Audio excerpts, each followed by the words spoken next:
For internal use, is completely fine. Okay, we'll put it as unlisted then. That way it won't go public, and that way everybody inside the company can learn how to do community management from an expert. Yeah. Okay, so this is for whoever's going to be looking this in the future, who's working at Bukit Vista. We have Natalie here. She's what I consider one of the best community managers in the world. I think she really pioneered this idea of how to community manage. Back in the early day, before there was actually, I think, a clear idea of what community management was. So this is back 2012, I think, 2011. So from all the way then until now, with a lot of experience, let's turn it over to Natalie now. I think you had a presentation. We'll take a look at that. Yeah. Yeah, I do. Let me find it here first. Would you like to know more about me? Do you think it's like I should introduce myself, or you already read enough? Absolutely. Tell us who you are from your own perspective. I've sort of drawn what I've seen, but I think it's best if we hear from your own words. Sure. Let's start from there, and then I can do the presentation. So my name is Natalie. Of course, you already saw that. I've been a community manager for nearly a decade now. I started at Airbnb with Jin, but at that time we had no idea of what community meant, and I wasn't a community manager. I was an agent, and my job was to call hosts and make sure that their lists on Airbnb would be viable. So we had to reach 13 criteria, and then the listing would be viable, and then we could open the market for Airbnb in Brazil before the CEOs would come here, the C-level would just do the party. So one day I saw that I was making 100 phone calls a day, and then I called an old lady, and then she said, like, I don't know the difference between Chrome and Firefox. I don't know what you're telling me or any of this. So then I spent an hour on the phone with her just to get her to log into Airbnb website. And then in the end of the day, I was like, look, this is not working for me. 100 phone calls a day. And sometimes some people even tell me, like, Airbnb what? People didn't even know what Airbnb was. They couldn't pronounce the name. My parents thought that it was people trafficking. So just for you to understand what Airbnb was in 2012 in Brazil. So then I was like, look, this is not working. I need to do something that it would be a better use of my time and those people that are talking to me. So what I did is, what if I gave the message only once? And then I could connect with people in a more meaningful way. So I decided to organize an event and then build a presentation and see what happened. So the country manager at that time was Christian Gessner, and he said, okay, you can do it, but we have no budget. So what I did is I made my own screen. My screen was a broom wood stick with white shit, and then we got a projector from our neighbors. And then that was my event. I went downstairs, bought some snacks, and what happened is when people started to come, they started to feel like Airbnb wasn't a machine. The Airbnb was made from people, for people, with people. And the way I built the presentation, what I did was I started to take notes of all the questions people were asking me over the phone. And then I built my presentation in the same priority of their questions, in the same way that they would take over the phone. So the first question was security. So my first slide was presentation, security. Then the second question was regarding payment. So then my second slide was regarding payment. And that's how the presentation was. So it was smooth. People didn't have too many questions in the beginning. And then in the end of the event, people were exchanging their contacts, their contact information, phone numbers, email. And then I decided to do a second event. In the second event, I could do a little bit better because instead of me talking, I allowed the hosts to talk, to introduce themselves, to tell what properties they had, which neighborhood they were at. And then the community, instead of being built in the end, it was built in the beginning. And then if you ever host in your own house, you probably know that being a host is very lonely. Most of your friends and family tell you that you're crazy because you're taught not to talk to strangers. How can you invite one to live at your home? right? So that's just very lonely. So when you were inviting people to get together, to know their neighbors, to know people that were in the platform for a longer time, or when they had newer hosts joining, they felt a sense of community, and that's how I became the community manager. And then I was organizing events in the entire Brazil, and then I could separate through by different types of properties. So people who had shared apartments, and then people who had entire apartments, and then property managers. All the events, all the content was the same, but the questions were different. The level of expertise of the people were different. And then I could customize again. So instead of only house styles, I was customizing by time in the platform, if you were superhost or not, and what are the experiences that you were providing. So with all of this, I could create a very large amount of good content to use when I was introduced to the Snowflake model. The Snowflake model was something that Airbnb introduced to us, I think, in 2013 after the Obama elections. And basically, the Snowflake model is, instead of you holding hundreds of relationships at a time, why don't you hold 10 super well, and you empower them to hold 10 more for you? This way they will be more resilient, and they will do things for you. That's basically the idea. So I decided to try 2013, 2014. So I was getting better. I was transforming myself into a pro in the subject, let's say like that.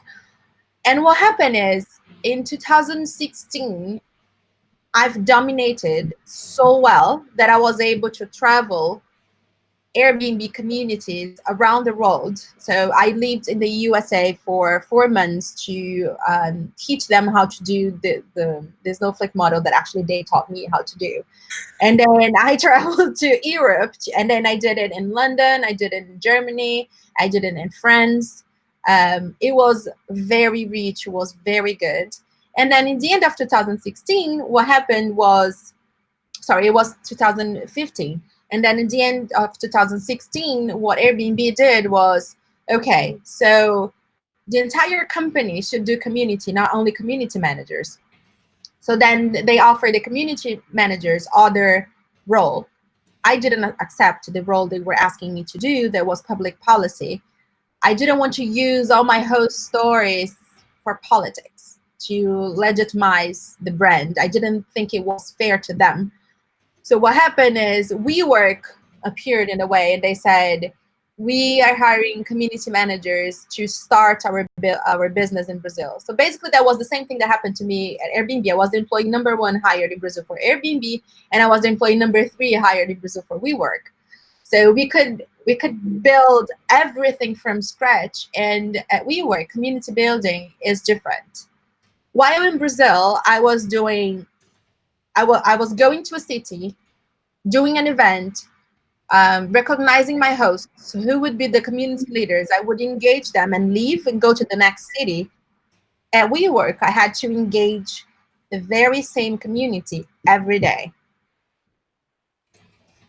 Believe it or not, it's super challenging. It was the hardest thing I had to do in community, because it's easy for someone to like you when you have a short amount of time with them, right? You can be the best version of yourself.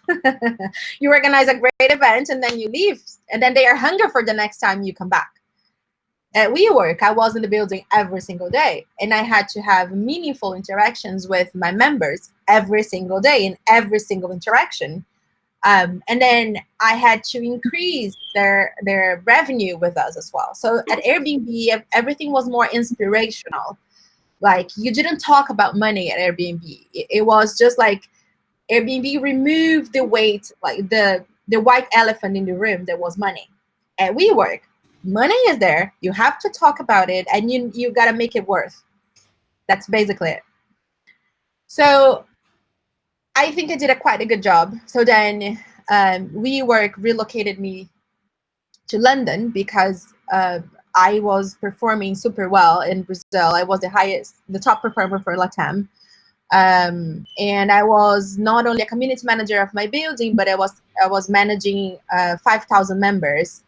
That means it's 3 buildings, and I wasn't managing only my team. I was managing managers as well. And then I came to London, and in London, right in the middle of everything, I discovered I was pregnant. Oh, congratulations! I didn't know that. Okay. I have a little one. She is turning 17 months today. And in Brazil, what would happen to me is they would tell me not to move forward, is wait for the relocation. And then once my baby was born, maternity leave was done, then I would go. What happened in the UK is I called my boss and she said, we want you. And if we need to speed things up to have you here, we will do it. And that's what they did. So while Brazil is a country where people don't hire women because they get pregnant and they go out on maternity leave, in the UK, they speed things up so I could come earlier, and then I could perform earlier, and then I could inspire people earlier and make changes earlier. So that was definitely the right move for us. In Brazil, I faced so many sexism every day, like members saying that I was playing dolls because there were not enough mugs in the pantry, or members closing a contract of 300 desks and inviting me to have dinner after the contract and saying if I didn't go with them, they would cancel the contract. So I can't even count, like I don't have enough fingers to count how many things that happened to me, but that was all full to make me actually come to London. And in London, what happened is I worked 3 months. I got a very, how can I say that? So my mission in my first building in London was, the team was apart. The previous manager put them to fight against each other. She did her best. She didn't know how to engage people. And what happened when I arrived, everyone was crying in my first day. It was like a chaotic situation for a manager to come in. And when I left, they were bond together. They were providing the best member experience to our members. Our building was full because the occupancy before was super low. Hospitality was super high again, but when I joined, it was super low. And then I went on maternity leave. I was out for 10 months. And then when I came back, they gave me another problematic building. And in this other problematic building, the problem was the team is not apart, but the building is falling down. The problem with this is the building is a flagship. And every time there is an executive coming to London, they want to visit this building. So you have to fix it. They had issues like Wi-Fi ongoing for a year. And the discounts in the building was around 74%. So imagine that you were doing your job and you have no money coming in, right? All your money is in discounts because you have so many issues that you can't increase your price or charge the correct price. So when I got in there, they lied to me. They said the team wasn't apart. The team was completely apart. What happened is everyone in the team wanted to be promoted. Everyone was seeking a promotion. And they were promised that they would be promoted within 6 months. And they were there for a year already. And then there is this new manager coming in who they never heard about before. And what I say is, we need to reset the expectations because I can't promote everyone right now. I don't know you. I need to first know you, see how you perform, so then I can defend you. If I'm in front of a board and I feel you are in the right time to be promoted, I need to feel confident to use all my arguments to defend you. I don't have to tell you that they didn't believe me because they were in this for a year already. They had multiple managers and all the managers were promising something that they didn't achieve. But after, how long did I stay there? October until April. 6 months. So within 6 months, everyone I said I would promote, I promoted. One person He didn't understand why he wanted to be promoted, so he left the company. But it wasn't me who fired him. He discovered this by himself. The building wasn't apart anymore. The Wi-Fi was working. The discounts were not at 74%. They were at 36%. And then not only this, but churn was 1.5%, while before it was 20%. And then magically things worked out. And I am not an expert in operations. Okay, that's not my area of expertise. My area of expertise is people, it's engagement, is giving my best self to whoever is in front of me. And I could prove that when you are committed to that person and you are committed to every person who is in front of you to do their own job, they will excel and they will do their best. And if they are not giving their best and you tell them in the correct way and you don't lie to them saying that everything is fine, you actually tell them a candid feedback, two things can happen. Or they will excel even more, or they will leave.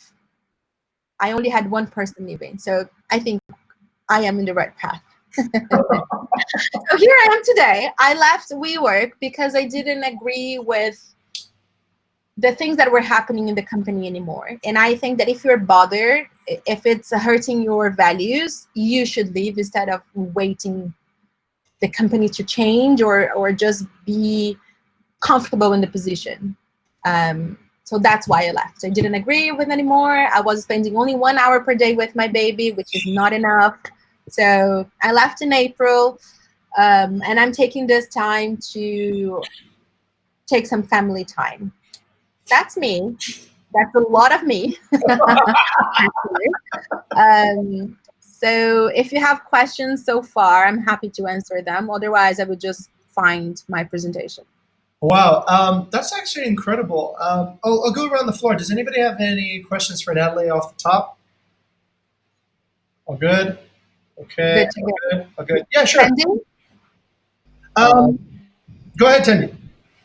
Okay, yeah. Actually, like what you said about the event is similar like us. Like, okay, in the first time, if you make an event, it's it's more easy to get people like, right?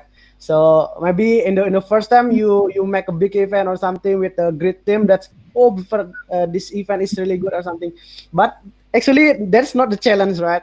The challenge is like us, we have a partner that we have to see them every day, and we have to engage them every day, and then sometimes they have different thinking, they have like different perception. This owner want to actively, this owner is not active or something, so we have to balance in, everyone, right? That's actually the challenge. And then maybe like uh we need like something like tips from you, maybe like how actually we still keep every day like it's like 100% to all, not like this 10%, this 20%. So like can engage with all the community, like with the totality, like, yeah, for make the engagement still there. Okay. So how to engage with the same community every day, all the time. Basically that. Oh, the community. Okay. Great. So I will, who asked about the snowflake model? It's me. Oh, yeah, it was you. Okay, Yeah. great. So I won't take my presentation. Well, maybe I should. Let me open it. Give me a second.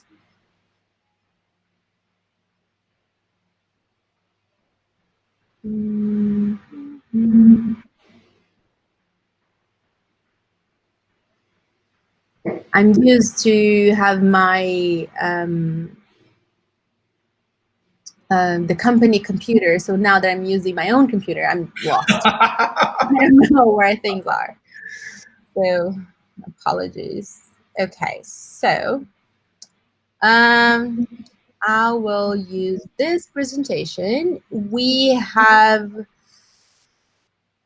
okay, so it's in Portuguese. It's not a problem. Let me see if I can get a version in English.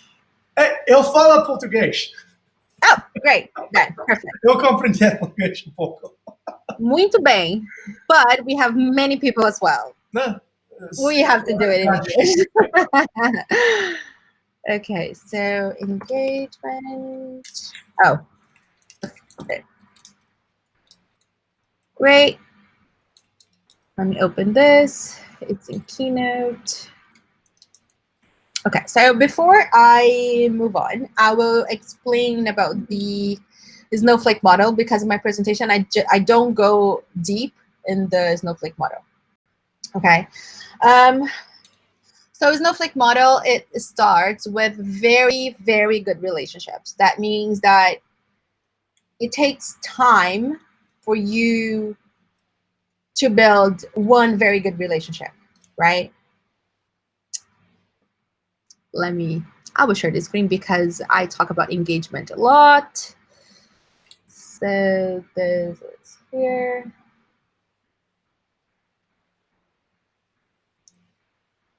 Okay. So what is engagement? Here. Can you see that? Right? Okay, great. So based on my 10 years of community management, I learned that engagement is the emotional and psychological connection between an individual and his or her own purpose and the mutual contribution with them. What that means is you need to make sense. Your ask needs to make sense, and it needs to be strong in a way that the person feels that they are receiving something in exchange. Let me see if it's here.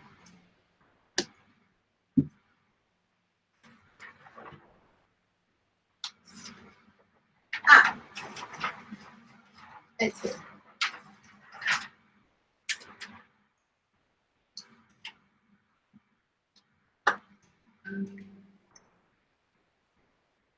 So, individual engagement is, can you see that? Yeah, okay. Yes. So, it is a psychological and emotional connection. And it only makes sense when they contribute with their purpose. So this is individual. There is no way for you to engage a group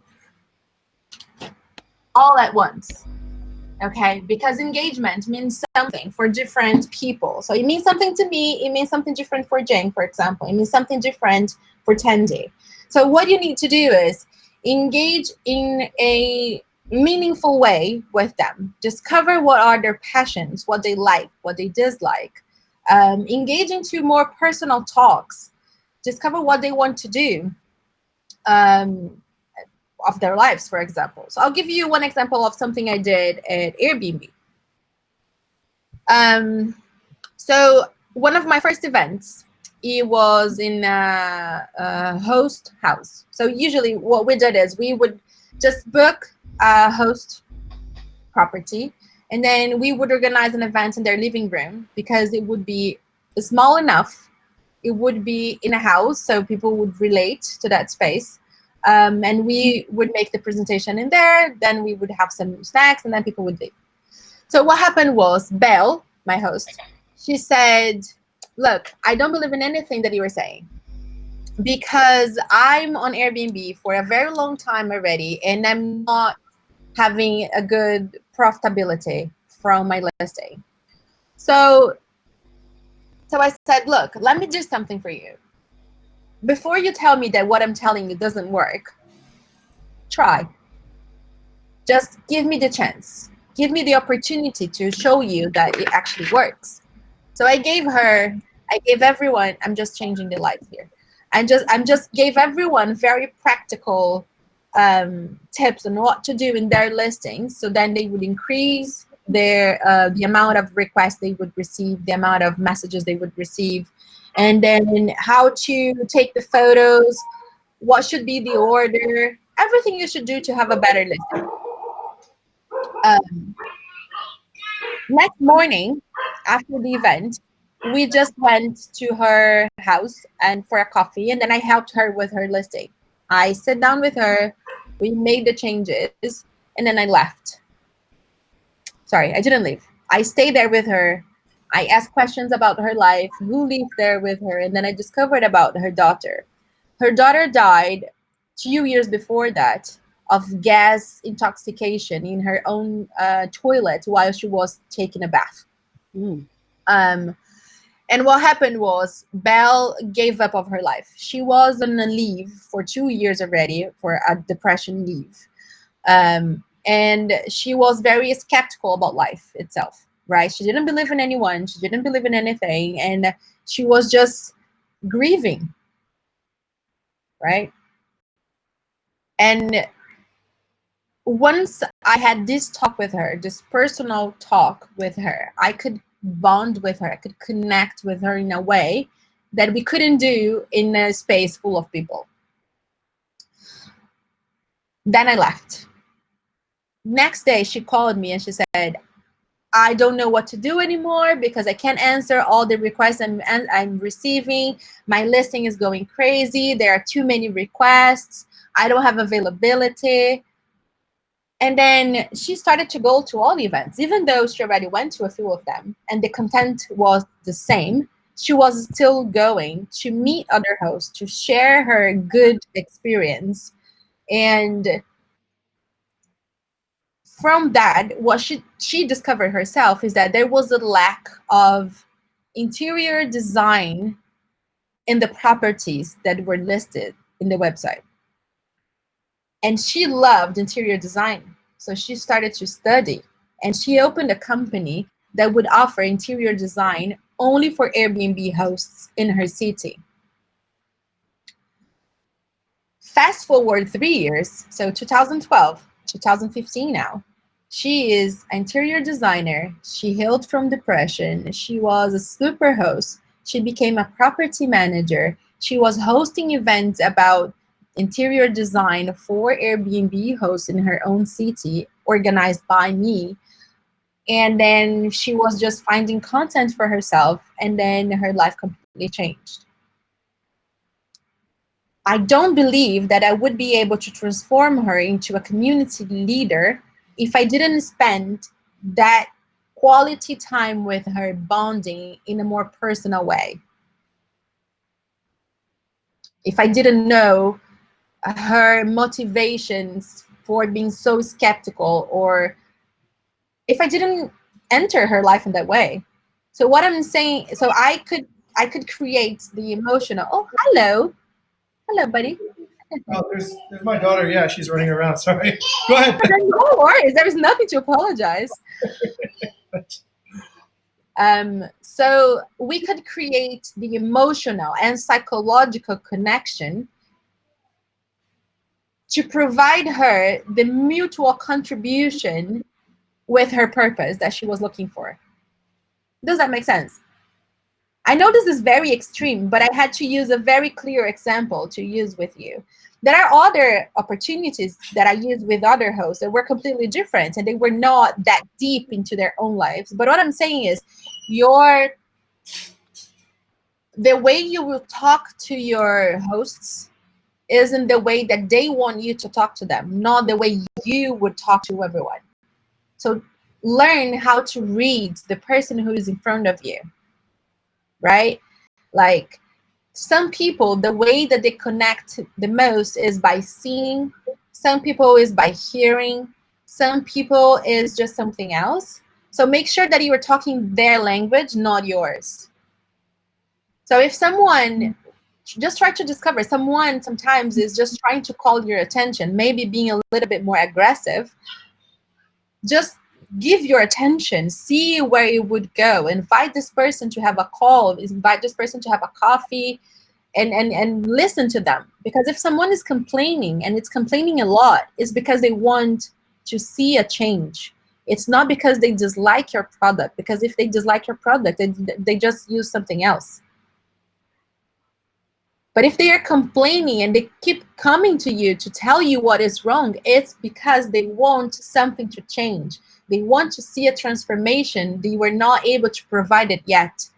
And it's your job to tell them whether you can provide this change or you cannot, and what would be the work around that. Too crazy? Not at all, actually, Natalie. This is, I think, one of the reasons why we do this is sometimes I think when we see a partner that's asking a lot of us, I think the first reaction is to feel fear and sometimes even like a bit of disgust, right? Like, why are you taking up so much of my time to talk to me again about this thing that we have already covered? But I think their way of zooming out and looking at that from, okay, what is it that they fundamentally want? And that they're fundamentally not trying to disengage with you because, like you said, if they would just subscribe to something else. But they are trying to actually get that connection. They're trying to get that change. Yeah. Yeah. And being able to see that fundamental, I think, is crucial to interpreting the signals correctly from the world. Yeah. So let me tell you about the guy who said I was playing dolls because there was no mugs in the pantry at WeWork. So that's another successful story of engagement. It's very hard for anyone who has been harassed to avoid speaking with the harasser, right? Especially women. And what happened was he was on Facebook floor, right? So he was a Facebook member, not an employee, because Facebook had this it's like a startup lab in their floor, and he was one of the startups in there. But also Facebook had schools to teach teenagers skills of the 21st century, like emotional intelligence, things like this. So what happened was the students were leaving the classroom, going to the pantry, using all the mugs, and that's why there was no mugs in there. But the mugs are not for students. Mugs are for members. But Facebook didn't tell this to their students. And it wasn't my job to tell them because I didn't want to hurt their offerings to the people that they were bringing in there, right? We were an extension of their brand. So we did two things. First, I hate this, but that's the card we had at hand. We put plastic cups. It solved one problem, right? The other hand, we made personalized mugs for this member who was complaining. So we made mugs for him with his logo to his entire company. They were 7 people, so we made 7 mugs and we handed to him. Although he still hates me, his experience at WeWork changed it completely in a way that when his acceleration program at Facebook ended, he became a member to pay full price. So sometimes if someone is harassing you, they are being aggressive and they are just taking too much of your energy and your time, first, you don't have to deal with this person anymore. Find someone else to do it because it's hurting you. Second, zoom out. Do exactly what Jane told you to do. Zoom out. Don't be there. Like, don't take it personal because it's not personal. This person has a problem that is not solved and it's unable to communicate clear to you, right? The member problem is not because I was a woman managing the building. His problem is every time he goes to the fucking pantry, there are no mugs enough for him to have his coffee.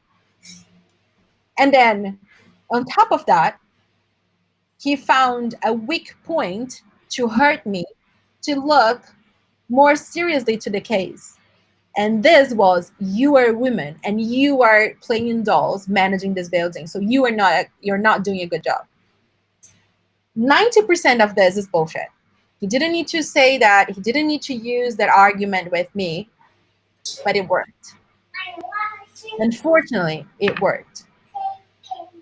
Right? So just try to see exactly what the person is trying to tell you.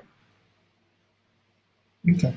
All right. Thank you for that story, Natalie. I think in the context of let's say, Bukit Vista, a common thing that we see is maybe not sexism so much, but sort of like like a sort of a guest superiority, right? I'm paying money for this. You need to do this for me because I'm paying good money for this.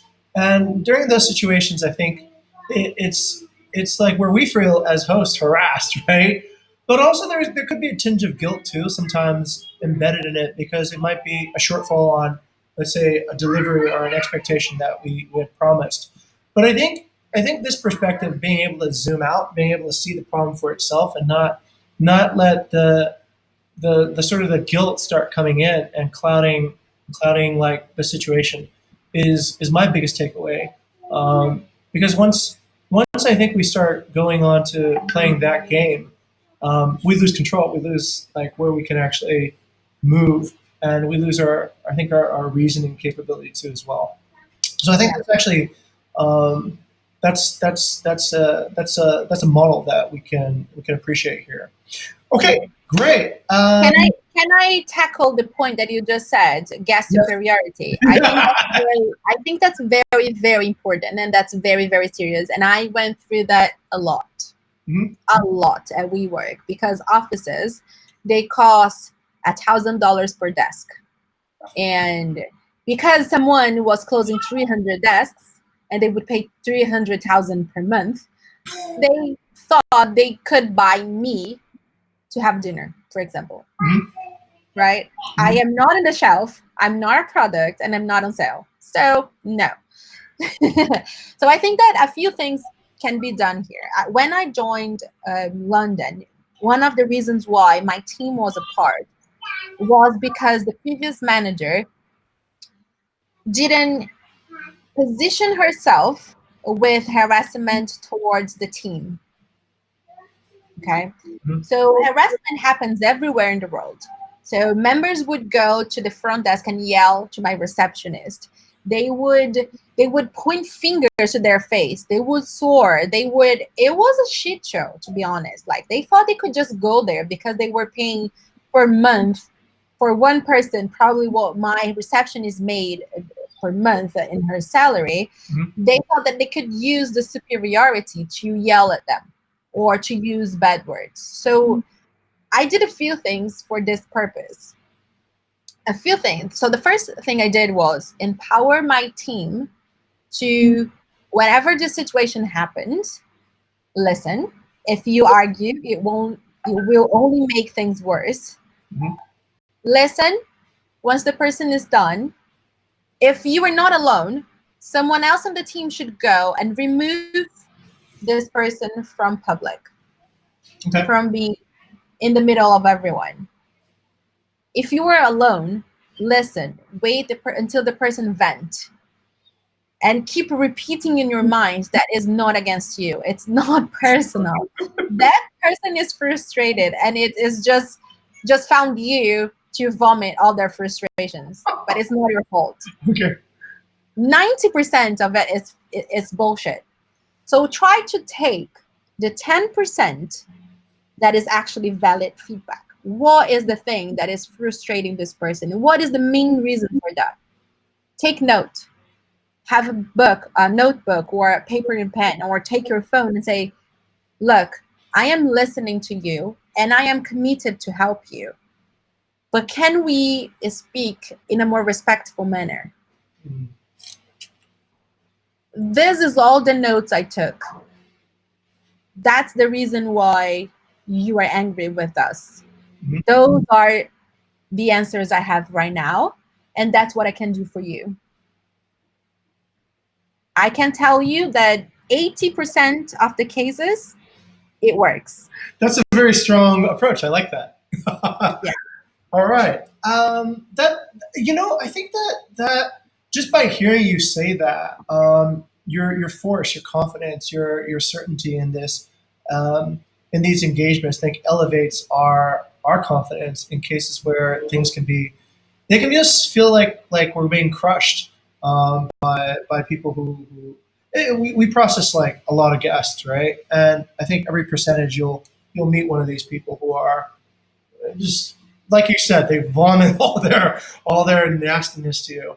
And this is kind of funny because it connects back to a discussion we had this morning, and Rihanna was there for that. where yeah, we have to kind of disassociate our person from that particular person's reaction, because if you take it personally, then you really have no power. I've realized you have no power to think. But I think what you've done also by expressing that you are listening, by taking the notes and saying that I'm listening to you, I'm working with you to solve your problem. But I have one condition to do that. What's your condition? No. You must say to the person, I have one condition. Okay. I am listening to you. That's all the things I took note of. But can we agree on keeping the conversation in a respectful manner? Make sure that you make this request. And that's important because that's part of negotiation. Yes. Yes. Okay. All right. Fantastic. Okay. Let's take a quick scan of the room. Does anybody have any questions or comments to what Natalie has said so far? Let's go over discover over on Cynthia's side. Cynthia. Cynthia has handled many a good guest, but she's also had handfuls of really disrespectful guests too as well. Cynthia, what are your thoughts about what Natalie has told us so far? Okay, first of all, I think I'd like to introduce myself since I have a bad connection here, so I don't have any chance to introduce myself. So, hi, Natalie. Yes, my name is Cynthia. I'm working as an online guest support in Bukit Vista, and I also do some professional networking and also mostly from Airbnb person. And then, well, actually, from the things that you have told us, from the things that you have mentioned, I could tell you that you are a very people person, and also I know how you build your community and also your team. As you mentioned before, you came to in the messy room, and then it's kind of like you make everything steady, and then yeah, I could tell the way you share your experience with us. So thank you so much. That's a very valuable thing. And then, if I may, sir, can I ask? Absolutely, by all means, Cynthia.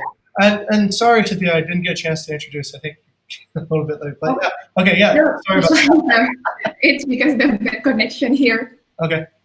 Okay. Oh well, actually, I'd like to more ask about your Airbnb. When you work in Airbnb, it's kind of like maybe your personal thought, but I'd like to figure out things when we had a professional networking with a Airbnb person. They always tell us how to be human. No one wants to talk with a robot.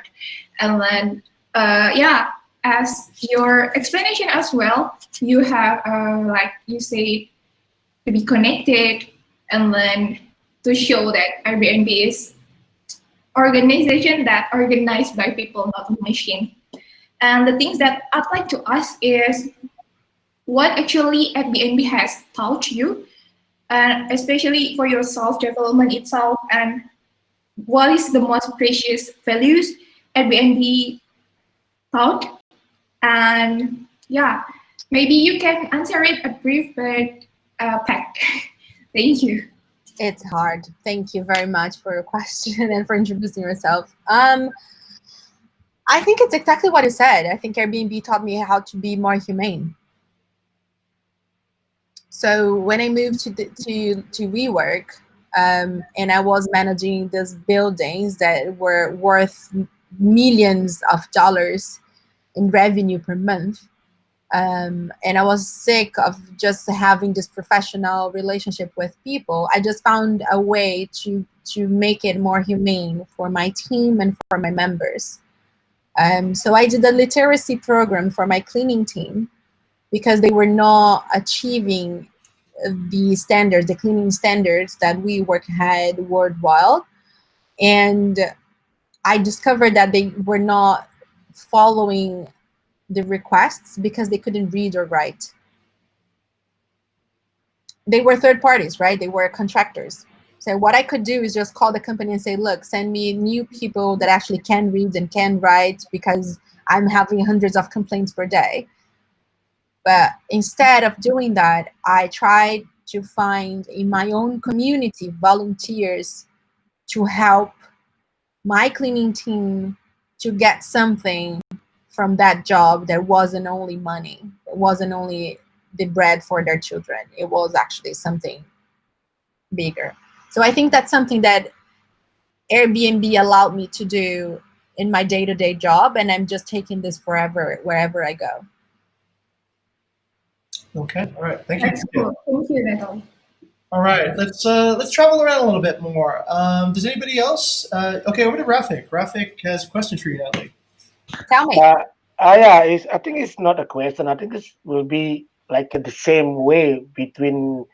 I'm totally agree and also inspired by you, like regarding about the engagement that you said, emotional and psychological connection between individual. That is good because will be build a trust to that individual. So that's we do at Bukit Vista. So I will share a little bit. For example, like me, uh, I have a many connection. I have a emotional engagement with the partner and with the guest and everything, right? So uh, we do a market building. If you know it at the Bukit Vista, we find a property, we find this property, we find this property by ourselves.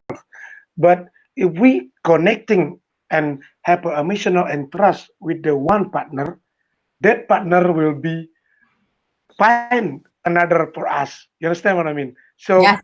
they will, for example, like this. Oh, you can work with Wikipedia. I work with them. They're very good. Blah blah blah blah. And that is be our marketing without pay, right?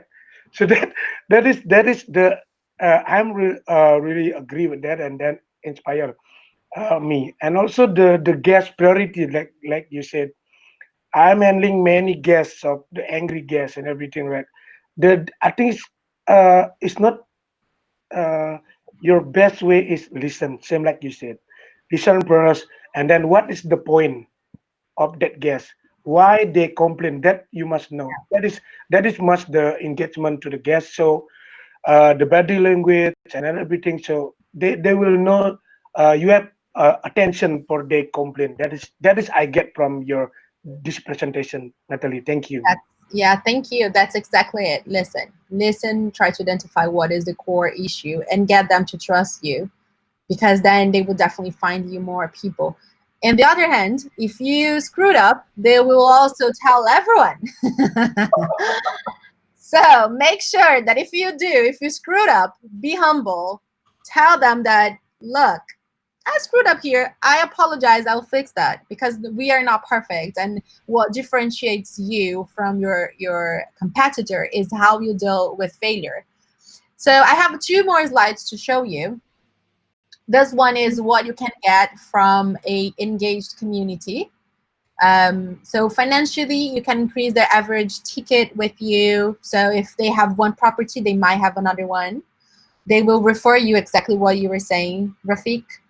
Um, like if you need stories to go to press, they will share their stories if they are happy with you. So when Joe Gebbia went to Brazil to announce the partnership with the government for the Olympics in 2016, what we did is we went to Bell original listing. We took her furniture and we put her furniture in the stage.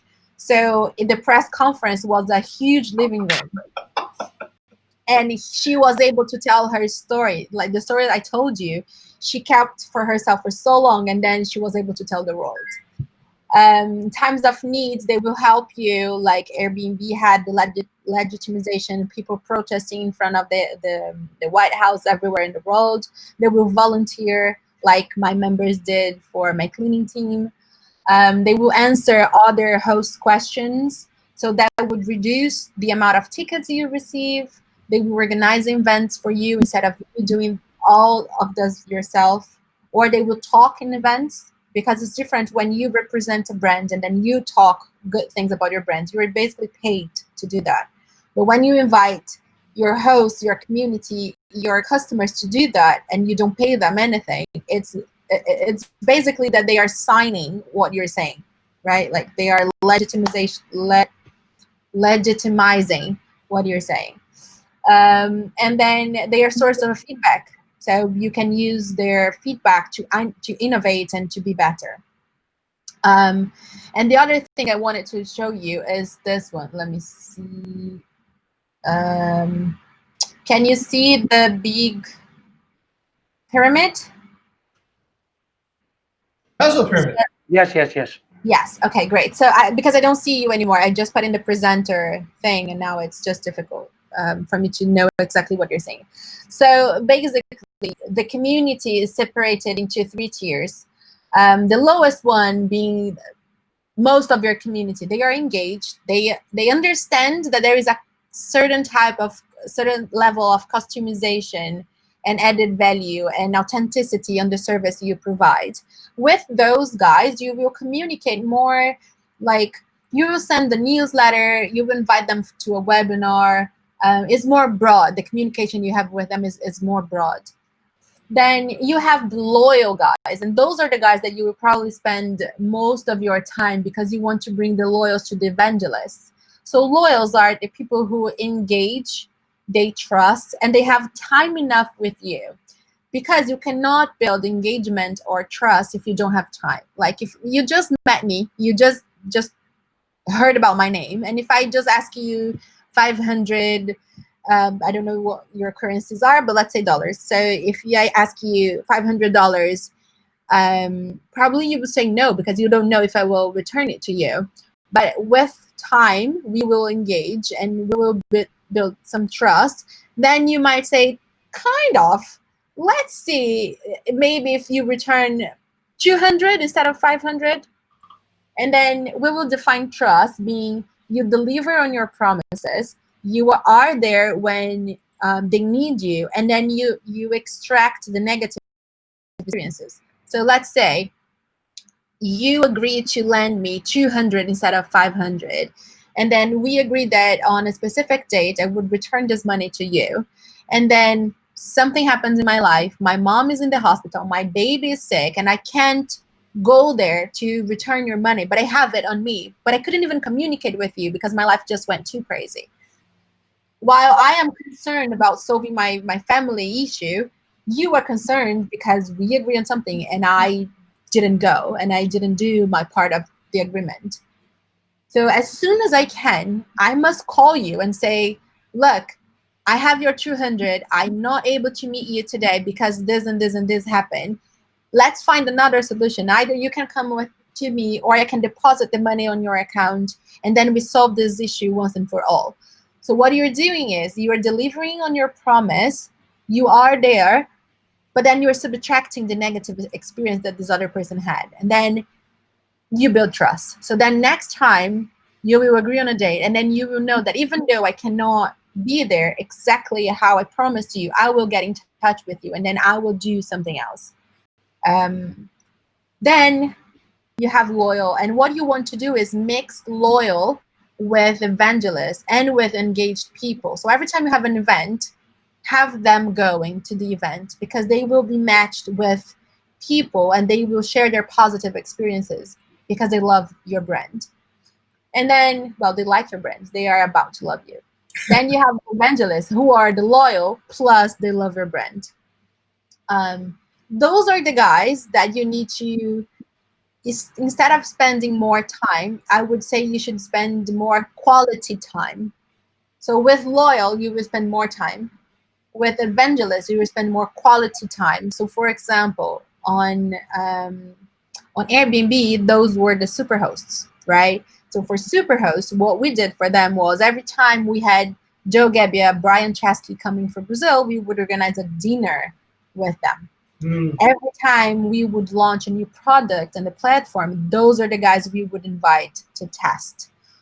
Every time we need a press story about people who are making lots of money or people who are being very successful, those are the people we want to highlight. While for the loyal, we would invite them to speak in events. We would invite them to the different types of medias that they would go and press would be like their life stories. It would be slightly different because you were trying to create that emotional connection, right? Definitely. Okay. Yeah. So the higher you are on the pyramid, the more personalized touch you would have with them. The lower you are, the less personalized touch you will have with them. So what you want to do is to bring them up. Okay. All right. Really cool. I think we've learned something actually just from looking at that pyramid, which is this idea of leveraging the community to speak to the community. So much of I think the way we've done community management has been where we're talking to the community. But I like the way that you've structured and segmented your community to. Sorry, I didn't know that I actually stopped sharing my screen. So Okay. there it is. Let's take a look at it again. But I like the way that you also use equations to create a like logos and pathos at the same time, right? That you have both of these left and right brain working together to create the this. And I like the way you've broken down trust, because a lot of times when we're explaining trust to, let's say, somebody new on the team, it's abstract, right? Like, so like you gain trust by hanging out, you gain trust by eating meals together, you get trust by doing these things. But when you kind of condense it, we can be far more, I think, intentional when we talk about what is actually building trust and what is actually removing trust too at the same time. No, that's really insightful. Like I said, I think what I really like what Natalie has done is you've created a system around community management. You've thought about how to bring, I think, the human part, but also the structural part, and really understand how the group dynamics of how populations work together. That part is really cool. It allows us to prioritize correctly. It allows us to decide what kind of effort to put on what kind of person to get the most impact done at the end of the day. So this is. I realized, Natalie, that I think I was subtly experiencing this, but I never knew that where the source of it was, right? Because these had been things that I remember at Airbnb I'd hear. People said, yeah, if you're getting somebody if you're doing community, you get somebody from the community to speak on your behalf. And I didn't know that this was actually emanating from you. Fair way. So regarding the snowflake model, is this it, or is there another slide that actually? No, I never did actually slide on snowflake model, because I think it's something that I do naturally. But I can look for something here, and then we can discuss. So snowflake model. Give me a second, so then I can show you what it is and how you would build it. Let's okay. Well, Natalie's looking. Let's see if there's anybody who might have any questions. Yes, please. I think Ara just appeared on the scene, so I'll let Ara introduce herself. She's on my HR team. Ara, this is Natalie. Natalie, Ara, I'll go over to you, Ara. Okay. Hi, Natalie. This is evening already, so good evening, I guess. So thank you for your precious time to to give this insightful materials to us.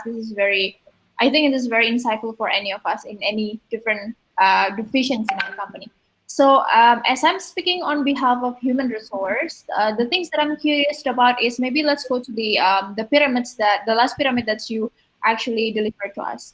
Maybe talking on the lowest phase, which is on the engaged phase, not really personalized type of relationships. But I was wondering, specifically during this pandemic, how do you maybe can you give us an advice on how can we exactly engage people remotely? Because at some point we have, of course, an obstacles in that part, as people have less interactions on day-to-day activities and people are not seeing each other. So other than, so far we're doing happy hour and things like that. But for you, maybe do you have any other specific things or advice to give to our team? Thank you. Yes, no worries. So yes. So let me see what I did for my team, because we experienced that as well before I left WeWork. I think that besides you being there for them, connect with them in a more personal way, because this time is being difficult for everyone. And one thing that I learned is many managers and many companies, they just want to suck your life out of you, and they are demanding. Sorry, I speak a very clear language. And they just want to take things from you, and it doesn't feel fair that the pandemic, it's hard for everyone, and you have to be there all the time and you have to prove what you're doing. I think just acknowledging that this is a difficult time and offering the teams at home support to guide them through this difficult time, and ask them how they're going on their personal lives. Like if they have children, how are their children? How's their partners? Maybe allowing people to have, I don't know if that you already do that, but like maybe allowing people to have a more flexible calendar, because I went through hell when I was working for WeWork from home. I had a little one. She couldn't go to the nursery. She is so attached to me that I did calls with her all the time, and she was screaming. And in the end of the day, my boss didn't want to know that I had a child in here, and my husband was also working, but she didn't want to be with him. She wanted to be with me. And there is no way for you to kick your baby and just say, go be with your dad and don't be with me, leave me alone. It just doesn't exist. And I'm happy that I quit, because I didn't feel humane. I didn't feel that the company was requesting something feasible from me. Just give them space to tell them what they are needing this time. Ask them what they need, what they want to be able to perform well in their jobs. Okay, thank you very much for your answer. That's very. I'm sorry if this is not a structured answer or clear to do. Give ideas and then we can develop that later. So that's okay. Yeah, I would just ask the team what they want, what they need, how everything's going for them. Okay, cool. So snowflake model. Oh, more questions before I go? Let's go open up the floor. Let's see. What about Kiki? Kiki, do you have any questions from your side? I think it's all great from my side, and also I just left before due to my device problem, so I haven't really I haven't really heard the entire discussion. Oh, But from my side, I just wonder what is that? What's the best of being a woman in technology industry in general? Because you've said many obstacles before, but I wonder what's your best experience though? Yes. Being the person in knowledge. Just get people to go for you, to ask for your advice and ask you to share your knowledge. In Brazil, I was the spokesperson for WeWork, and I had to go to a Start C event, which is an event derivated from Silicon Valley, and it was an event for 5,000 people. No, 5,000? 5,000 people.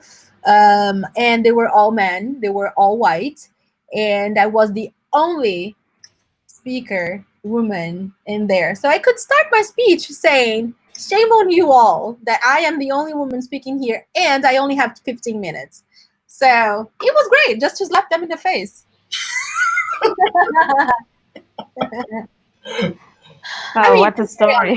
Like, as you know, I'm very honest. I just say things in a very clear way, and sometimes just shock people, and people laugh. So it's good that people take this in a funny way, but also they take it right. Like the next event that happened a year later had 5 women speaking, and they were not all white. So they start to bring more diversity. I'm not saying that it was because I said something, but someone woke up in one day and then they decided to do something different. If I could contribute to that, great. So I think just being recognized by your experience and your doings, it's a good thing. Yeah, that's pretty well answered, sir. okay. All right. Yeah. Thank you very much. Well, let's go over to Nadine. Nadine, did you have any questions for Natalie? Yes, sir. Thank you. So Natalie, I read your article about how to have a high performing team through engagement, right? And I read about you write about feedback culture, giving feedback culture. So far, I see that all of us in Bukit Vista, we already did that. We're practicing to give feedback in every sync-up and meeting and in any chance if we have. But actually, it also I think it would be great for us to have this kind of giving feedback culture with our partners as well, like that. So far, I'm feeling like if I give feedback to our partners, like the property owners and stuff, I still feeling like guilty and something like that. So I think it would be great if all of us in Bukit Vista and all the properties owners can have that kind of relationship or circumstance that there actually no guilty at all for giving feedback to each other, because I also highlight your sentences here. No one is actually so good that cannot be better. So yeah, do you have any advices for us to to building that kind of culture to between us and our property owners? Yeah. Yes. Thank you for your question. Okay, so I have another story to tell. At Airbnb, I was promoted 3 times in my first year. And you know what? I did different from everyone else. Just to give you some context, I didn't finish university. I come from a very, very humble family. My dad barely know how to read or write. So my life has always been very, very hard. Like nothing has been easy to me, right? Like you study and then you have a bright future ahead of you, and big companies start to get you from university. That never happened to me. I started to work for Airbnb as a complete mistake, something like the planets and orbits, they align themselves in a good way that allow me to get in, to start in a sales position. I didn't speak English as well, so Airbnb gave me English courses. They paid a private teacher to go to the office 3 times a week, but the classes were not only for me, they were for everyone. Because when they hired people in Brazil, English wasn't a requirement, but then it became, because it grew so fast, then it became. But people, they had to arrive 1 hour earlier every day, and they were not going. No one was attending the class. I was the only person attending the class. And I was attending the 3 classes that they would give. So they had junior, advanced, and junior, intermediate, and advanced. And I was taking the 6 classes per week. And if I was traveling to do something in another city, I was joining online. So because my life has never been easy, I just take every opportunity that is presented to me. That's how I learned English. So with this in mind, I am not afraid of anything. I'm not afraid of anyone.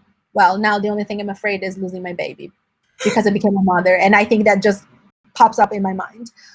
So there is no person that scares me, right? Because if this relationship doesn't work well, I will have to find another way to make something else work with another person. So for me, it's kind of easy to, I don't know. Life has punched me so much in my face that I had to learn how to be resilient. So if I had to say something to someone, I just go there and I say it. Then I learned that you have to say it in a thoughtful way. You have to, right? You can't just go there and say it flat. And you are being just like your customers, right? You're just vomiting things. So I learned how to speak the other person's language, not my language. That's what I said in the beginning, right? So when you're talking to someone, who is screaming with you, who is being aggressive towards you, you want to take what is the main reason of that complaint, and you need to tailor your communication to that person, to the way that that person understands what you're saying. So what I learned to do was, I have this piece of advice or feedback that I want to give to someone who is in a very high position, and I need to make this feedback make sense. Otherwise, I will sound completely stupid, right? I will feel guilty. I will lose my job. And that's not something I can afford to happen. So how to do it in a way that is, to do it in a strategic way, right? The strategy behind your feedback is what will make it different. So how I was promoted 3 times in my first year on Airbnb was because I was the only person in the team that had the guts to go to the country manager and tell him what he was doing wrong. Thank you, Andre.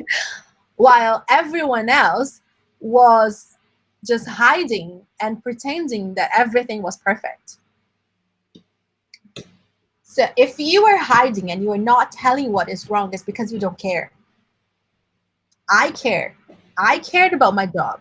I cared about that person being successful, because if he was successful, he would remember me. So what I did was, I took my feedback, I wrote it down, because I speak in a way, I don't know if you noticed, because I speak in a way that for some people, there are not too many structure on what I'm saying. Maybe not or something, but and now It's organic. now you know that I will reach a point, because you have been listening to me through an hour and 20 minutes now. So you know that I start saying something. 24 But for someone who don't know me, they would just think that I was completely crazy. They would just cut me in the first 5 words I would say. So I would write it down, and then I would highlight what that feedback would help them with. So let's say first issue was they were applying employment laws in Brazil that were only working in the United States, but in Brazil they could actually be arrested. They could just close the business in Brazil. And what I did was, look, like the entire team is unhappy with what is happening, because those laws that you are saying, they are just not applied here. And the consequences are A, B, C. But look, I'm not only giving you feedback, I'm telling you how you can do in a different way. So I put myself available to help them overcome that issue. And I gave them options of what are the things that could be made to work around that problem. And then I had to study with them. I had to recommend people for them to do what they had to do. And then in 1 month, the problem was solved. So I think that's it. Like, you have a feedback. First you want to know if they want to hear that, right? It can come as a suggestion. It can come as a feedback. But if you're giving that in a way that it's a feedback, you should ask them, because they are not part of your team, right? They are your customers. So you ask them, look, I have this piece of feedback that could help you to be more successful, that could get you more reservations, that could increase your profitability, or your guest satisfactions. Would you like to hear that? And then you give your feedback in a structured way. And then you already open the way to give the next feedback when it comes. Beautiful. That was like a huge ball of story and everything. Wow. I just had to explain that feedback is very valuable, but I didn't learn how to give feedback yesterday, right? Like, I had to go all the way, because if you don't give feedback and you don't commit to the feedback you're giving, you don't know what you get out of it. That's true. That's true. That's why I told you this huge story. I think actually Natalie and Dean, I wonder if those had the same etymology before. But I think this actually has been a quite transformative approach that we've taken recently. Just being able to open up. And I think you mentioned something about the elephant in the room, whereas Airbnb had the elephant in the room is always there. I find it's really so hard for people to say, "Hey, look, it's like everybody is afraid to tell the emperor that they're not wearing any clothes," and that's why when you bring up to the country manager, "You're not wearing any clothes," they probably, like somebody in my position, I always am guessing what we need to do next, right? It's always just kind of a hypothesis, and you work on it. And if people can give you feedback right away, I think that allows you to know as a leader where you need to go. And if people just go, "Yeah, that's cool, whatever," well, and then 15 days or 15 months later, things don't work out. It's just so, yeah. Caring, I think, creates that feedback. Caring overcomes the fear to actually do it. And I think it has to come from there. It has to come from you care enough where you go, if I don't tell this person this is going to happen, I'm actually doing them a disservice by not sharing this feedback. And I also feel that I laugh because I went through that transition where I just became very blunt. I just tell people exactly what they needed to hear, and then you realize that doesn't work either, right? Yeah, then people get like, so they got hurt. Yeah, they get hurt, and you're like, I'm not trying to hurt you. I'm just trying not to not tell you what I need to tell you. So I think that journey of feedback alone, I think, was a very valuable topic and something I remember. I think in your words, feedback is a gift, and we should receive feedback as a gift, not as poison, not as criticism. But like, thank you for telling me that I've got this spot on my face, that I got something stuck in my teeth. Yeah, look, it's hard to give feedback, right? Like, you will be the person that it will tell the other person that there is something wrong. It's hard. It's not easy to implement this culture of feedback. So try to never receive feedback in a negative way, because it's not hard. It's not easy for the other person to give the feedback to you as well, unless if you are someone who just don't care about other feelings. But then the personality of that person, right? But like, just take feedback in a different way, because it will help you grow. It will help you to be better. And if we have two images, right? We have the image that we have about ourselves, and we have the image that other people have about ourselves. If they are aligned, great, you are doing an amazing job. But sometimes they are. I heard that. Yeah. Each other. You're right. What you want to do is to bring them as close to the other as possible. For sure. So then your acts reflect the way you think, not the other way around. So I think that's what I think about feedback. Perfect. Oh no, that was great. I think that was the main focus of your article too, as well, about that culture of feedback. Let's go around real quickly. Let's Tendi or anybody else. Andre, I think Tendi's already spoken. Let me go to Andre. Andre, any questions at this point for Natalie? Yeah, I want to ask something. This is related about timing and engagement that Natalie said before. I think that's a correct thing that she said. But my question is like this. This is actually my situation right now, Natalie. I'm for this. I only work for Jogja region only, but now I'm also involved to Bali region, it's really new for me, and I have to start that things and during this pandemic time. So when this time, I have to start to build the communication with the owners. I have to start to do some program with the owners. And that's kind of something that's not really easy, because I don't really know them, and their personality are basic personality are different when you see the Bali person and the Jogja person. So my question is, what is the best thing to do when you don't really have much time to speak with them?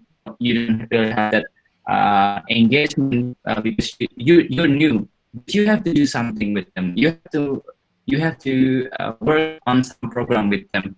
So because I'm rolling on cleanliness standard program, which I'm trying to deploy to all the partner, and the MVP was in a Bali squad, which I have to tell them they don't really know who am I. So how the best step to deal with that, since like I am new, but I have to make sure that they want to work with me. They want to work aligned with my program. They want to do this together. So what's the step on that? Because that's actually what's happening in me.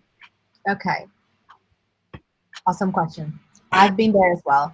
So when I started at Airbnb, I was given this amazing program called Air Ambassador, right?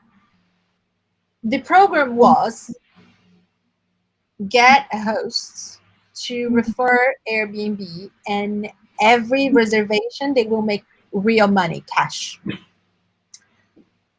When I was talking to people, they didn't want to hear about my, I don't know, about anything that I was doing. They just want to ask their questions, right? They didn't want to hear about the project. They didn't want to hear that they would make money, because they were already referring Airbnb because they liked the product, not because the project. They didn't care about the money. So that was my first learning. And then second, when I started to host the events, I started to host the events based on their questions in the same order that their questions were asked. In the way, by the end of my presentation, I was actually able to tell them what I wanted from them. Okay? So you need to give something in order to have something. So I would say, first, analyze the program, analyze the projects that you are working on, get a control group of people, I don't know, let's say 5 people, that you will test different approaches. Make a plan. Don't just go there doing things. Make a plan. What do you want to achieve with that? What is your goal? What's the timeline? What are the milestones that will tell you that you are in the right path? And who are the people that you are working with? Make sure you introduce yourself first. Tell them what is your expectation. Tell them what you want from what you're asking them. And give something. So that's part of my presentation as well. Airbnb was asking people to live with strangers, but we are taught since very little ones not even to speak with them. So how did Airbnb become that big? Because Airbnb was giving something in return. Airbnb was giving people access. They were giving the world into their homes. Airbnb had community managers that were putting their faces there to answer hosts' questions. And if something went wrong, they knew they could call us, and we would help them to find the right place. So WeWork, the request is, go do business with your neighbor. While I live in this building for 2 years, I don't know who my neighbors are. So WeWork is asking you to knock at other people's doors and offer your business and do business with them. So what WeWork does in exchange is, WeWork offered the 3 main drinks that start business, that the 2 main drinks, that is beer and coffee. And right, let's have a coffee and discuss about this. Let's have a beer, not in a bar, in the work environment, and see what crazy ideas can come with us. So and give you an extension of your team that is the community team to help everything to go in the correct path. So discover what is the ask of your project, of what you are asking them, and then what is the thing that you can give them in return. What are the benefits that they are taking from it? But have your plan super clear, step by step, all the milestones on the way. Test a control group until you find the right way to do it, and then you roll out to the larger community. I don't accept that you don't have the time. You must make the time. Like, if you are the one that will be the head of this project, you have to defend what you have to do. I'm sorry, Jing, if you are the one pushing the project to him, like, he needs to push it back to you and say, look, I need, let's say, a month to try 5 different approaches with 5 different control groups, so then we can find the perfect formula. Then we will have the best answer in the end. We'll have the best result in the end. But make sure that you deliver on what you're saying, because if in a month you don't have the answer, then I can't be responsible for that. Okay. All right. I think that's a very valid approach. What I've seen Andre do actually is that I think we've already gone through that first phase of trying out the MVP, getting those parts set. The second part, I think, is the part Rafik, Tendi, and I, and some of the other community managers have been really thinking about more. Like, how do you get the community to engage? And I think we've been hearing this across a few discussions already. We have to give something back to the community. What are you going to be able to give that really interests them? How are you going to be able to really understand what it is that they want? Part of it is through listening, I think. Part of it is through this idea of going out there and catching the clues, like what Natalie did originally, to understand what's the emotional story behind their commitment. What is it that they really want to bring? And then I think once you have your evangelists, then you have a united front to the community. You have these people who are like, I tried your program, it's working, or at least I feel better because now I'm doing something. And then you have I think that testimony that can scale out and be useful for the rest of the community. You're not just coming with an ask and no proof. You have your proof. Exactly. You have your and you have your end too as well.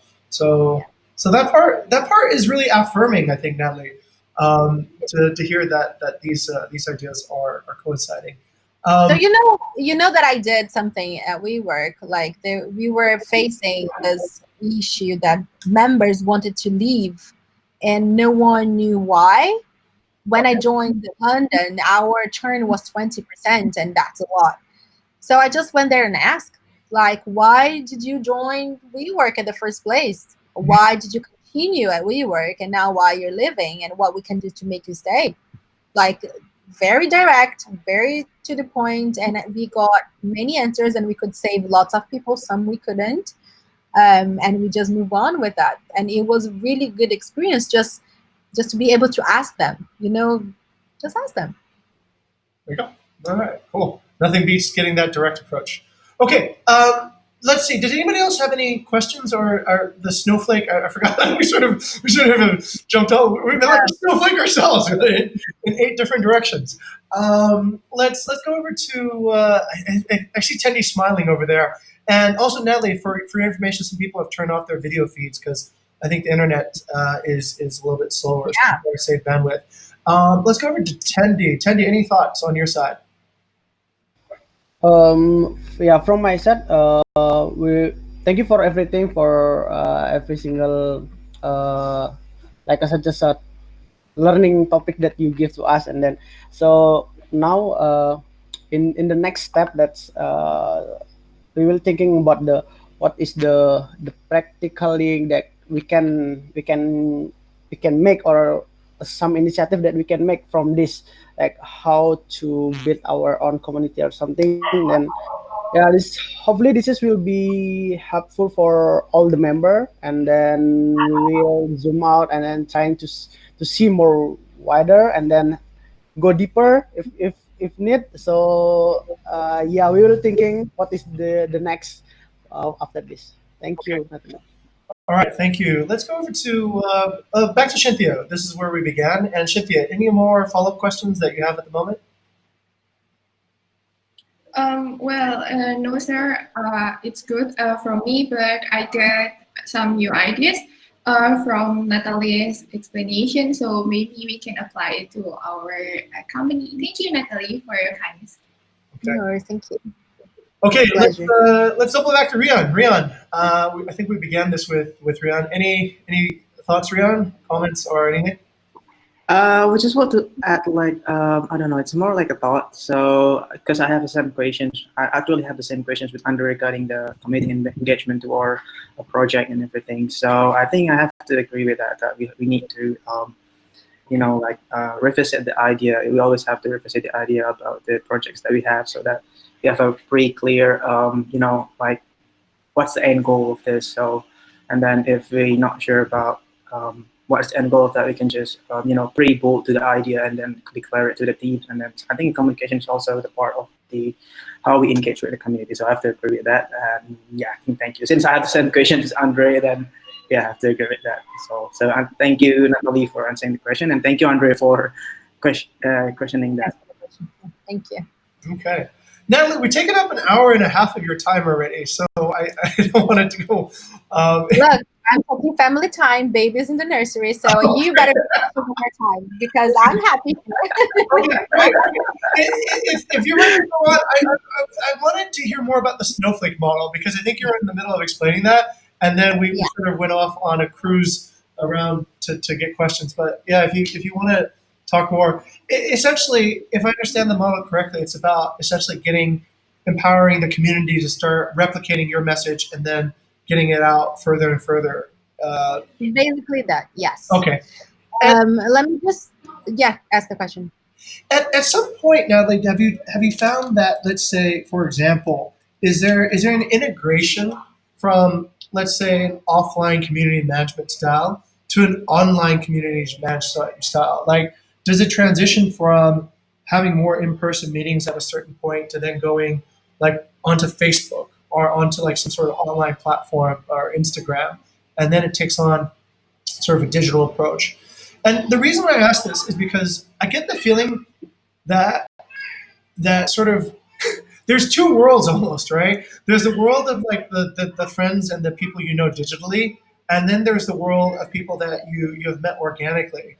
And what I've seen is that we don't necessarily connect these worlds, right? Like we start an Instagram profile, we start posting pictures, but we get an audience of people who we actually have never met. And similarly on Facebook and Twitter and all these other social media platforms. Do you have your philosophy on like, if you're really thinking about developing community, is social media just a tool to enable that community to develop? And is it like something that you use to bridge like a small community into a bigger community? Like, what are your aspect of like the digital aspect of community management? Yeah. So I have a very traditional thinking about online community, and it is the following. You can use the technology, you can use social media to burst your reach, but you can never rely on your reach if you didn't use the offline connection. I get it. Okay. So do you all have Facebook? Yeah. Okay. So okay. Yeah, never mind. So you have Facebook. Great. Do you accept people on your Facebook that you don't know? Sometimes there's enough mutual connections, but generally. Okay, great. So Handy said a very bold no. And you were saying that if you have a connection in common, then yes. Yeah. Right? Okay. So that's the answer for almost everyone I know. And what happens is, if you accept someone that you don't know, what is the value that they will add into your personal page? Probably nothing. Right? Yeah. Nothing. Exactly. Nothing. So what happens is, when you create an online community, people don't know each other, and what happens is they go there and they make not meaningful comments. They don't contribute in a meaningful way. They are hiding behind a screen, and they can be whoever they want to be. So they can be powerful, they can say bad words, they can just not contribute well.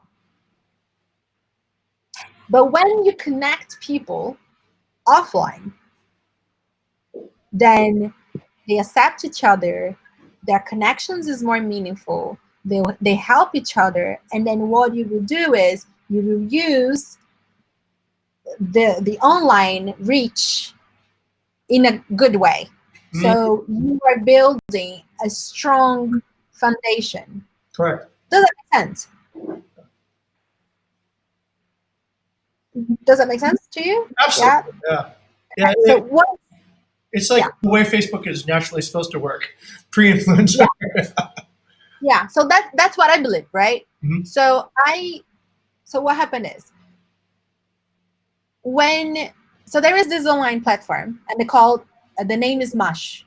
Mush means the mother's brain when they have babies, because it becomes like a mashed potato. So that's the name of that, right? And someone referred it to me and said, look, go there because you are living in London, you are a new mom, you have no idea of what to do with your baby. Join this community and you will feel fulfilled. So I joined the community, and I didn't interact with anyone. I was just scrolling the screen down just to see what other people were doing. And I couldn't even contribute with anything because I feel displaced. I didn't feel that I had a place in there. Got it. Right? I had really strong opinions about other things, but I haven't experienced them. Why should I just go there and say it? And if I would just give a feedback, it would be empty. But when I met a mom that is my neighbor, literally next door, everything changed. So I started to go back to the app and post and help other moms and just have a meaningful interaction. Pretty interesting. Now, yeah. Using the same example on Airbnb, were you there when we launched groups? Groups. Was I at Airbnb? Oh, the community board. Yes. Yeah, I remember. No, I think I wasn't in the company anymore, but yeah. So that's the same thing, right? Yeah. What happened was, there were groups out there on Facebook, but Airbnb didn't have control over the content. So what Airbnb wanted to do was to give an online platform to reach a larger amount of hosts so they could connect. So what Airbnb did was, Airbnb sent community managers to a specific city where we had the highest number of hosts, and then we would encourage them to start a group. Those groups were very successful, but there were very crazy people joining the groups that they were just going there just to say nothing. Like, they were not contributing well. But with the events, people were joining groups and they were meeting other hosts and they were referring other people. And then groups platform became something rich where we could take content from it, and people were helping and they were swapping guests because they were overbooked. Yeah. And then when Airbnb shut down groups and migrate everyone to Facebook again. They did? They did. Groups are still there. They are still successful because the foundation was built in a very strong way. I take it back. I remember groups. Now. I remember the very first version of groups. I started the Bali hosting group, and I was I had 170 members, and I would watch that grow. And then they got rid of it. They went to that new system, and then I think they got rid of that and eventually went to Facebook. Yeah, so now the new system is just a forum for hosts to answer other host questions. That's right. I remember that. Yeah, we started that. Yeah. But the groups, the main groups, the first ones that we built, they exist on Facebook. Yeah. And they're successful because the leaders are the same. Yes, we noticed that. The people who post the most are the same. They know each other. They recommend each other. And then the group follows this kind of camaraderie that there is among them. That's right. So when you build a strong foundation, I will never forget Brian Chesky talking about strong foundation. So when you build a strong foundation offline, then you will have the same result online, but with a larger reach. Okay. Very sure. So that's what I think about online. I would never create an online community without having other types of interactions behind it. Got it. Right now, we can't do anything offline, but you can do one-to-ones. You can have like a small group together so they can know each other. Like you can find ways to transform the offline interactions into online interactions in a smaller scale. Do things that don't scale at first. Then once you have your evangelist, then you scale. Definitely. I do remember that. I remember Joe, Brian, and Nate talking about how they went from door to door to meet all the hosts and photograph their properties in the beginning. Mm-hmm. And I remember this was echoed too as well. Like the idea of online is just an enhancement of an offline experience that if you don't have that connection, you don't have that passion, you don't have that ability to contribute. If you put it online, it's just as confusing. And it's like why I can't get on TikTok because there's nobody to TikTok with right now. So unless Nadine wants to TikTok with me, but or my daughter, I would have 3 people: Nadine, my daughter, and me. That's the same case with me. That's the same case with me. Yeah, right? My husband and my daughter. Well, not even my daughter, just my husband. Okay.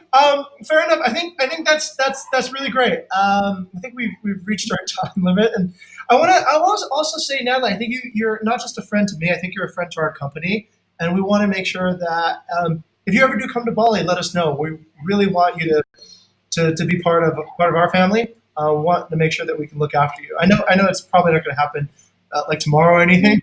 But I wanted to go there. I've always told you that I want to go to Indonesia. I want to go to Bali. But coronavirus screwed up my plans. I know. But when coronavirus goes away, Indonesia will still be here, and we'll get to build our offline community, and go about it again. Okay, we haven't done this before, but let's give a hand for Natalie. So if you can unmic. I think this is the first time we've ever done this before, but just go ahead and open up your mic, and we'll do an applause for Natalie for contributing, I think, an awesome hour and a half of her time, and also a lot of energy. And from this encounter, it's just like I've learned more than just what you've told me. I've learned an approach to life. I think I've learned like resilience. I've learned the art of hustle. I've learned standing. I think you represent so many of our core values, right, guys? I think it's like be a hero, fail fast, step on toes, never settle, be transparent, and I hope one day we can afford to hire you and have you be. Why not? Sure. Okay, all right. I have a business move there. Okay. Okay. And you sure, Natalie, we don't publish this? I'm sure we would get like tons of followers for you. Okay. All right. We'll let me think about that. Okay. We'll keep to your wishes, but if you ever want, I think we do have a lot of input from Indonesian universities, and in particular some good universities that want to that would like to know how to remote work, and community management is one of the things that is powerful for that. So this is where you have thought leadership, actually. And nice. that can be. Hopefully, we can talk about how to share that in the future. But we'll keep to your wishes for now. We'll keep this as an internal document for future employees of Bukit Vista to watch and learn from. I think one of the greatest community managers that I know, and perhaps that exists in the world, and somebody who's been really following through with it for such a long time. Yeah. So thank you so much, Natalie, for sharing this time with us. I thank you for listening to all of this crazy things I have to say. You are amazing. Honestly, you are amazing. Thank you very much for the invite, and I hope that you achieve what you were looking for, and then you can take even higher flights. So thank you. Okay. Well, thank you so much. Okay. All right. That pretty much sums it up. Bye-bye. Okay. All right. See you, Natalie. See you. Thank you. Natalie. Okay. Wow. That was picture. She leaves. Oh, we forgot to take. Oh, it's okay. We'll screenshot one of the video feed. Yeah. So